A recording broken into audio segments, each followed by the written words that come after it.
पाकिस्तान में online batting और जुआ खेलने वाली दर्जनों मोबाइल एप्लीकेशन न सिर्फ सरगर्म हैं बल्कि उनकी तशहीर में नामवर शख्सियात भी पेश पेश रहती हैं।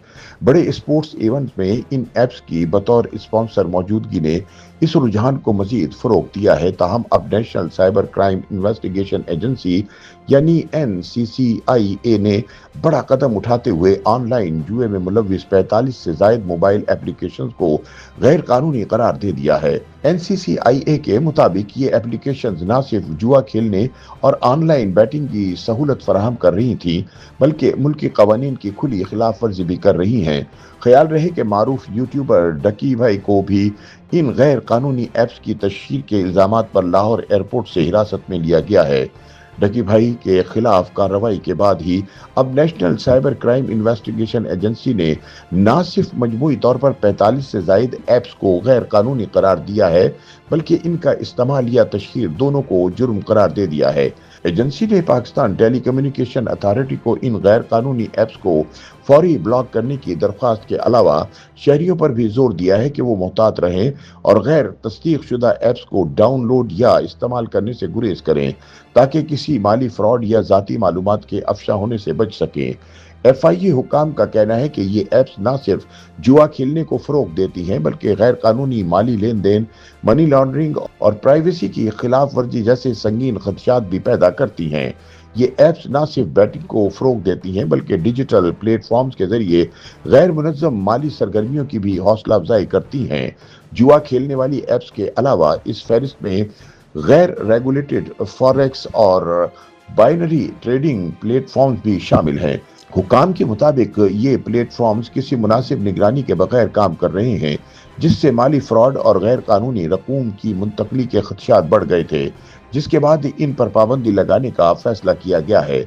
NCCIA ने यह भी निशानदेही की है कि पाबंदी की जद में आने वाली कुछ एप्लीकेशंस ऐसी हैं जो शहरियों की जाती मालूमात जैसे कि सिम कार्ड और मोबाइल नंबर्स की तफसीलात फराहम करती हैं। हुकाम ने खबरदार किया कि इस किस्म की ऐप्स प्राइवेसी की खिलाफ वर्जी, हसास डाटा के गलत इस्तेमाल और मुमकिन शनाख्त की चोरी का बाइस बन सकती हैं। इन ऐप्स को गैर कानूनी करार देने का मकसद गैर मिजाज डेटा इकट्ठा करने के खतरात को उजागर करना है। ताहम यहाँ ये सवाल पैदा होता है कि ये बैटिंग ऐप्स मुल्क की सिक्योरिटी और हमारी जाती मालूमात को कैसे चुराती हैं। इस हवाले से साइबर सिक्योरिटी माहिरीन का कहना है कि ये ऐप्स न सिर्फ आपकी जाती मालूमात चोरी कर सकती हैं बल्कि बाज़ औक़ात निजी तस्वीर हासिल करके डरा धमका भी सकती हैं। इसके अलावा चूंकि ये गैर कानूनी ऐप्स होती हैं, ये कौमी सलामती के खिलाफ भी सरगर्म हो सकती हैं।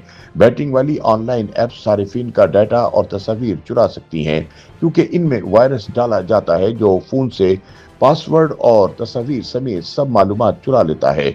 उन्होंने बताया कि अक्सर औकात ये ऐप्स डाउनलोडिंग के दौरान कुछ ऐसी परमिशन मांगती हैं जिनसे सारिफ का कीमती डाटा चोरी हो जाता है और बाद में हरासानी या माली फ्रॉड जैसे वाकयात पेश आते हैं। उनका कहना था कि ऐसी ऐप्स से माली फ्रॉड के इम्कानात ज़्यादा होते हैं क्योंकि ये सारिफ को अपना बैंक अकाउंट लिंक करने या इसकी तफसीलात फराहम करने पर मजबूर करती हैं, जिसके बाद अकाउंट से रकम गायब होने का खतरा रहता है। मजीद ये कि अगर इन ऐप्स के जरिए ट्रांजैक्शन की जाए तो माली नुकसान का अंदेशा मजीद बढ़ जाता है। एक सवाल के जवाब में उनका कहना था क्योंकि ये ऐप्स रेगुलेट नहीं होती इसलिए इनके जरिए मनी लॉन्ड्रिंग जैसे जराइम भी मुमकिन होते हैं। इसी वजह से अथॉरिटीज ने इन्हें गैर कानूनी और कौमी सलामती के लिए खतरा करार दे दिया है। YouTube पर गूगली न्यूज देखने के लिए youtube.com की सर्च बार में गूगली न्यूज TV टाइप करें। गूगली न्यूज के पेज पर सुर्ख रंग के सब्सक्रिप्शन वाले बटन पर क्लिक करना ना भूलिए। YouTube पेज पर अपलोड होने वाली वीडियोस से बाखबर रहने के लिए बेल आइकन पर क्लिक कीजिए। आपको हर नई वीडियो के बारे में नोटिफिकेशन मौसूल हो जाएगा।